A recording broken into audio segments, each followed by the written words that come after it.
नमस्कार, महासागरच्या डिजिटल चॅनलमध्ये आपलं स्वागत आहे। आपण पाहताय महासागर। मला वाटतं की उद्धव ठाकरे आणि राज ठाकरे कधी एकत्र येणार नाही आणि येत असतील तरी येऊ नये असं माझं मत आहे। आणि जरी ते एकत्र आलेही तरी राजकारणामध्ये दोघे फेल झालेले नेते आहे।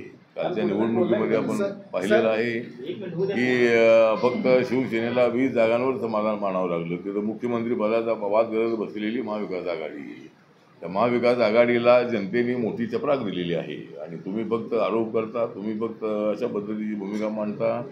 आणि म्हणून मला वाटतं की जरी उद्धव ठाकरे आणि राज ठाकरे एकत्र आलेही तरी आम्हाला काय म्हणजे महाराष्ट्राच्या राजकारणामध्ये काय फार फरक पडणार नाही असं माझं मत आहे। नाही, आम्हाला काय अडचण होणार नाही, आम्हाला अडचण होण्याविषयी नाही। ते लोकसभेमध्ये आमच्यासोबत होतेही राज ठाकरे। लोकसभा वैचारिक मतभेद असू शकतातही, कारण राज ठाकरे यांनी शिवसेनेतून बाहेर पडल्यानंतर झेंडा बनवला, त्यात निळा रंग होता, त्यानंतर भगवा रंग होता, हिरवा रंग होता।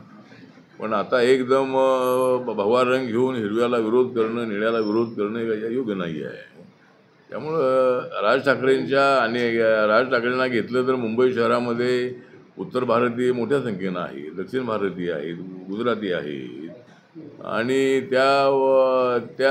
त्याचा परिणाम आपल्या मतदारांवर होऊ शकतो। त्यामुळे BJPला माझं नम्र निवेदन आहे की राज ठाकरेंना महायुतीमध्ये घेऊ नये, आपल्याला त्यांचा फारसा फायदा होणार नाही। महाराष्ट्रातील तमाम घडामोडी जाणून घेण्यासाठी आजच आमचं चॅनल सबस्क्राइब करायला विसरू नका आणि बेल आयकॉन क्लिक करा।